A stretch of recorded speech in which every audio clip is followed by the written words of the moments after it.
Olá, tudo bem com vocês? E especialmente vocês, torcedores e torcedoras do São Paulo. Como vocês estão? Tudo bem, gente? De verdade? Bora lá, neste vídeo, falar sobre o Cedric, né?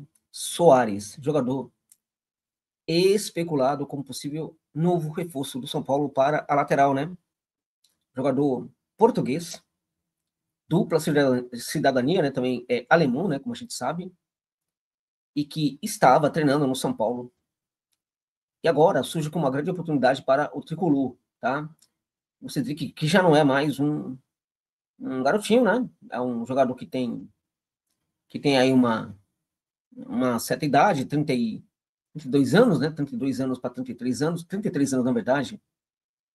Ele fez em agosto 33 anos, né? Ou seja, já tem aí 33 e meio, né? Digamos assim, né? Um jogador português que já esteve na seleção portuguesa, né? Mas há muito tempo. Esteve convocado para seleções de base, todas as seleções de base de Portugal. Isso levou, inclusive, a times como o Arsenal, né? Então, um jogador que, na verdade, ele é alemão de nascimento, né? E tem dupla cidadania portuguesa e também alemã, né? Preferiu a seleção portuguesa por motivos bem óbvios, né? A Alemanha tinha jogadores bem mais qualificados em 2014 e mesmo antes, quando ele ia para a seleção de base de Portugal, na base alemã havia jogadores muito qualificados para lateral e ele não era louco, né, de tentar uma vaguinha na seleção da Alemanha, mesmo da base, né? Ele preferiu a seleção portuguesa, tá? O que a gente sabe, portanto, é que é um jogador que estava treinando no São Paulo, né? E aí o São Paulo parece que se interessou por ele, pretende oferecer para ele um contrato curto, né? E a negociação, né, já está, inclusive, em andamento, né? O São Paulo pode contratar mesmo o Cedric Soares, ele pode virar reforço do tricolor. Vamos lá, gente. Vamos falar então aqui sobre o que eu acho desse assunto. Antes, pedir a gentileza de você deixar o like, pedir para você deixar um comentário, deixar uma crítica, né? Pode ficar tranquilo para criticar à vontade, né? Se for o caso, você puder e desejar fazer, mande também aí um Pix para dar uma força aqui para o trabalho. A chave do Pix está no comentário fixado deste vídeo, tá bom, gente? Vamos lá. Ó, deixa eu contar para vocês aqui uma história. O São Paulo tem feito, né, a gestão do tricolor tem feito trabalhos interessantes, tá? Por incrível que pareça, né? Para quem conhece um pouco mais a interna do clube, sabe que algumas coisas estão acontecendo, tá? E quando poucas coisas acontecem que sejam positivas, é importante nós destacarmos, né? E sempre vamos estar aqui para fazer críticas quando elas forem críticas necessárias, ainda que muito duras, né? Então, quando os dirigentes fizerem, ainda que o mínimo, isto deve ser digno de elogio, né? Então, o São Paulo tem feito, sim, um trabalho interessante. Mesmo em Cotia, eu tenho vários problemas com Cotia, gente. E, olha, são tantos, né? Que eu precisaria de horas e horas aqui para debater isso com vocês, tá? Discordo de muita coisa que é feita em Cotia, e eu sei muito bem o que é feito em Cotia, que eu entendo muito bem de trabalho de base. Quando eu fiz todo o meu trabalho viajando pela América Latina, eu priorizei muito o trabalho de observação na base. Mas, mesmo em Cotia, as coisas estão melhorando. E não foi porque ganhou a Copa São Paulo, tá? Os times da base do São Paulo vêm conseguindo resultados aí, em toda a temporada de 2024, vêm conseguindo resultados bem interessantes, tá? Ok. Também no Morumbi, algumas coisas estão acontecendo. Os dirigentes estão muito mais focados neste momento na equipe, nos interesses da equipe. Nós observamos, por exemplo, né, uma espécie de estreitamento de laços ali entre o técnico Subeldia, que de uma forma ou de outra começa a ser ainda muito mais bancável, isso é importante, tá? Com a gestão tricolor. Porque sempre houve essa questão com o técnico, né? A dificuldade de entender como é que ela se posicionava, ela, a gestão tricolor, em relação ao técnico. Ou puxava muito o saco, né? Ou, né, de certa forma, boicotava.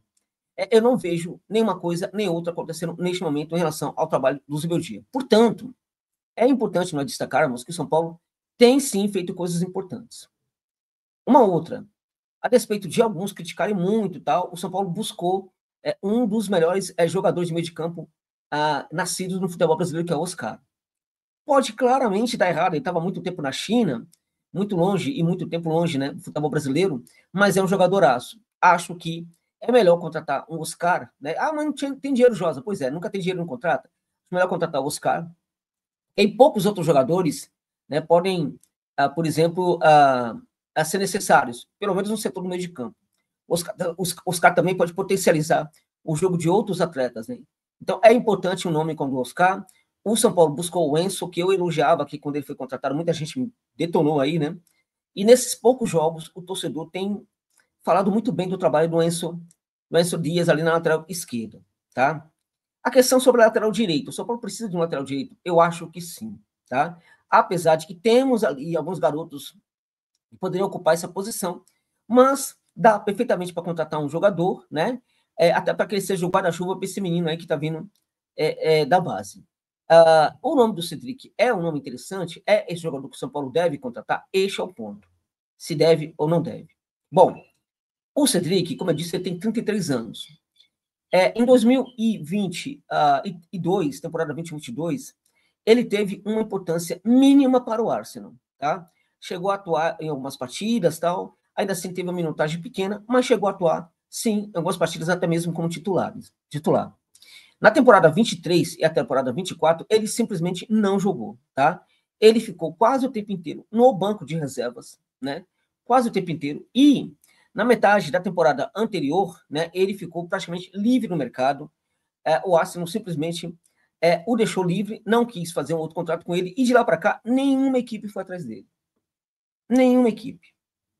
Olha, pela idade dele, nós podemos concluir que muitas equipes europeias não se interessariam por esse jogador. Mas a Europa de baixo clero e de médio clero poderia olhar para a possibilidade de um Cedric.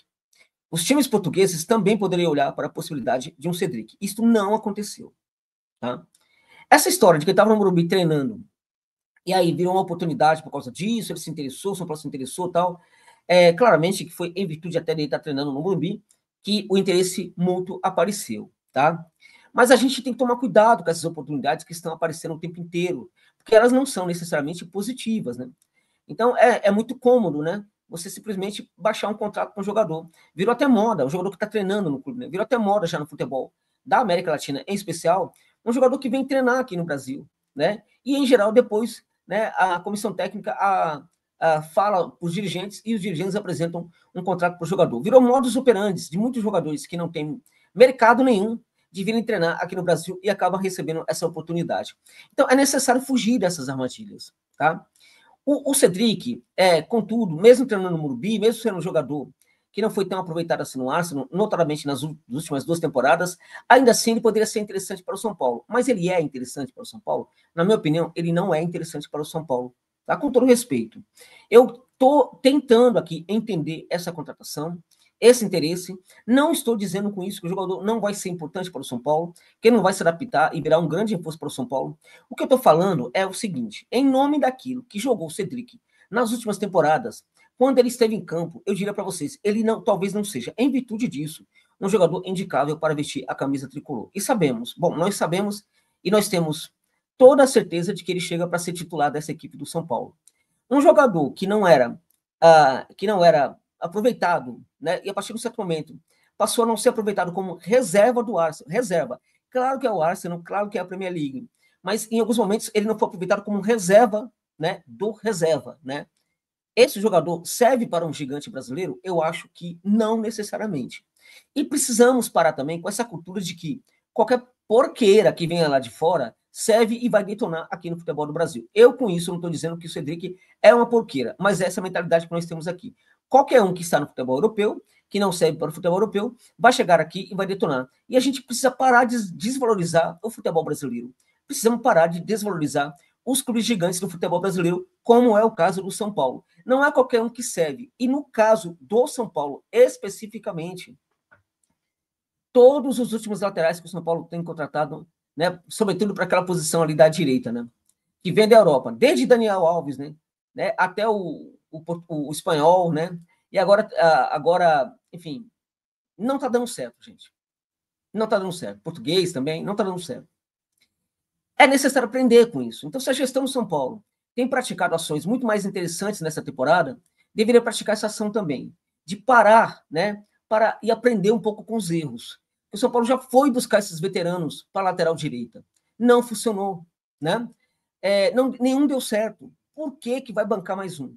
Né? Então, esse é o ponto. Eu acho que pode chegar, pode detonar. Claramente, se contratar não for, vou para que bancada torcer para que dê certo. Mas, poxa vida, diante de tantas possibilidades no mercado, né? Buscar um jogador desse, que vem de rendimentos bastante questionáveis, né? Vem, inclusive, de recuperação física, recuperação de lesão, tudo isso e tal. Vale a pena, tal, porque se o São Paulo contrata um atleta desse, claramente, que fecha as portas a possibilidade de contratar um outro lateral. E este é o maior problema de todos, né?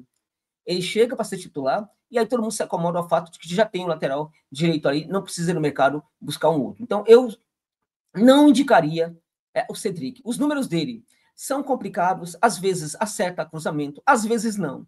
Às vezes chega à linha de fundo e quando precisa voltar, tem dificuldade na recomposição. Falta time para recomposição, falta um pouco de associação, às vezes marca bem, às vezes não marca, às vezes consegue até fazer um trabalho de volante, quando está retornando, ocupa aquela posição ali de volante, e às vezes o faz muito bem, às vezes não faz muito bem. A partida em que ele consegue fazer, a partida que ele não consegue fazer. Quando ele vai ao fundo do campo, às vezes ele vai, às vezes não vai. Quando ele vai ao fundo do campo, às vezes ele cruza bem, às vezes não. Tem jogo que ele vai cruzar muito bem, tem jogo que ele não vai cruzar. Quando ele está marcando em linha defensiva, às vezes ele bloqueia muito bem ali, fechando ali de uma maneira muito eficiente aquele corredor lateral defensivo. Às vezes ele não consegue fazer. Do que eu estou falando aqui, gente? Eu estou falando do maior problema da carreira do Cedric, a irregularidade, tá? Este é o grande problema da carreira dele. Ele sempre foi um jogador irregular. Sempre, tá? E hoje ele é um jogador irregular, com muito menos condição física do que era no passado. Ele hoje é um jogador regular, praticando de uma maneira muito mais ineficiente o seu futebol do que praticava há 5 anos atrás. Então, por tudo isso, eu diria para você, eu, em teoria, acredito que não seja uma boa contratação. Né? Não vai ser uma boa contratação, em teoria, em virtude daquilo que ele foi até agora. Se for o caso dele virar um grande jogador aqui no futebol brasileiro, claramente que eu vou ficar muito feliz com isso, apesar de que essa contratação teria partido de um erro de avaliação, na minha opinião. Tá bom, gente? É isso. Muito obrigado. Desculpe pelas 2 palavras. Muito obrigado pela gentileza de ficar comigo neste vídeo.